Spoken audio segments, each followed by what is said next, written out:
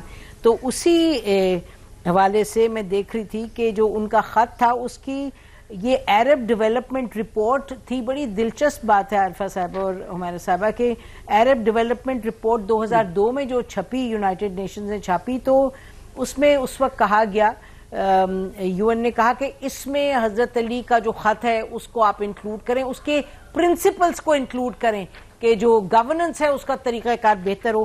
تو اس میں religious tolerance کی بات ہوئی, برابری کی بات ہوئی, اور یہ کہا کہ the rich always want more, کہ یعنی کہ جو امیر ہیں وہ سب سے زیادہ آپ پر جو تسلط کرتے ہیں اپنی their greed, تو اس سے دور رہنا چاہیے حکمرانوں کو. اور جو بھی آپ بتا رہی تھی عارفہ صاحبہ کہ آپ ان سے یعنی جو آپ کے اشرافیہ ہوتے ہیں اور جو لوگ آپ کے دوست احباب ہوتے ہیں ان کے ساتھ you surround yourself with them. پھر انشور اینڈ آنیسٹ جوڈیشری, کہ جوڈیشری میں ایسے لوگ ہوں جن کا کیلیبر اور کیریکٹر ایسا ہو کہ جو بالکل بیونڈ ڈاؤٹ ہو.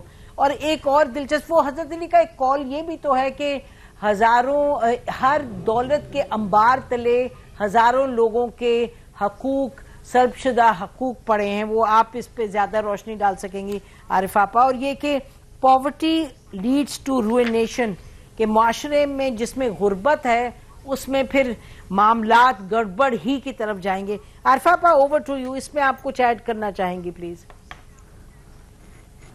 بہت شکریہ. دیکھیے آپ نے بہت اچھی بات کہی.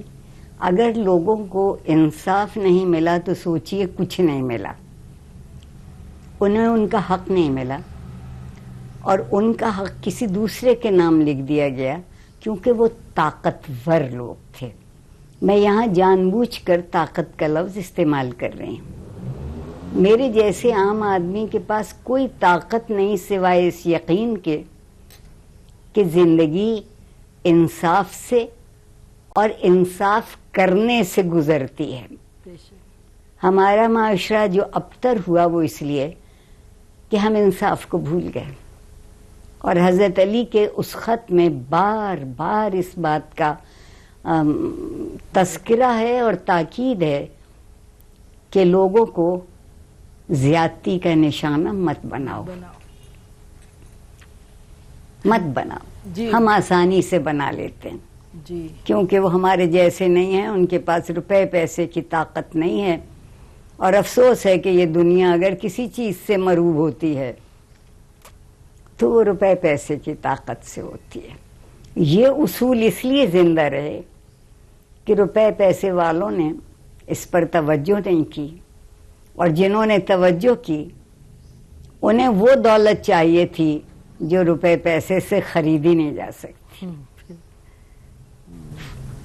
فیصلہ بہت عام تھا، بہت عام، بہت سچا، کہ ہر کسی کا حق ہے اور تمہیں کوئی حق نہیں کہ تم کسی اور کا حق غصب کر لو. ہمارے ہاں جو عیاشی ہے وہ غاصب کی عیاشی ہے. وہ دوسروں کے حق غصب کرتا ہے اور صرف اپنے حق جانتا ہے کیونکہ اس کے پاس دولت ہے. آپ وہ خط پڑھیے اور اگر دل میں ذرا سی بھی شرم ہے تو آدمی اتنا شرمندہ ہوتا ہے کہ ہم اتنی معمولی بات نہیں سمجھے کہ پیسہ طاقت نہیں ہے. انسان کا وقار اور اس کے حق طاقت ہیں. اگر ہم وہ حق اور وقار اس تک پہنچا سکتے ہیں تو ہم اچھے قائد ہیں. بے شک. اور اگر ہم اس کا حق اور وقار مٹا کے کھڑے ہوتے ہیں تو پھر ہمارے ذمے صرف نفرت آنی چاہیے. بے شک. اور آپ دیکھیے وہ لوگ نفرت پھیلاتے ہیں، جی اونچے نیچے کا فرق بتاتے ہیں. بالکل. کسی مذہب میں اونچے نیچے کا فرق نہیں ہے، اور سب سے زیادہ جو فرق کو بار بار برا کہا ہے وہ میرا مذہب اسلام ہے. بے شک بے شک. اب تو آپ اس کو دیکھ لیجئے. جی جی بالکل. حمیرہ یہ آپ اس پر کچھ اور کہنا ہے؟ ایک حضرت علی کا قول ہے، اور کیا قول ہے حضرت علی کی. تو ویسے بھی اوریٹری جو تھی وہ سج کے اس میں پیرائے میں بولتے تھے، تو ردم بہت ہوتا تھا، تو اس لیے آسانی سے ان کی باتیں یاد ہو جاتی تھی. یہ ایک قول ہے جو میں نے بچپن میں سنا تھا اور آج تک میرے دماغ پہ نقش ہے کہ اللہ نے ہر انسان کے لیے دنیا میں رزق اتارا. پیر کی پیار خوری غریب کے فاقے کا باعث. بے شک.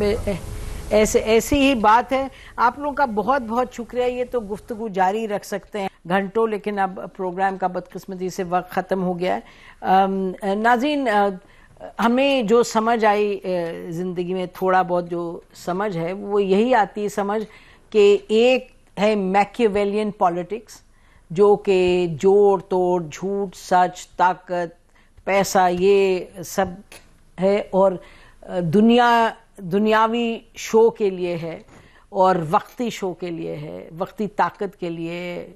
اس میں تکبر بھی ہے، غرور بھی ہے، جھوٹ بھی ہے، سچ ہے. اور پھر ایک ہے حضرت علی علیہ السلام کی سیاست.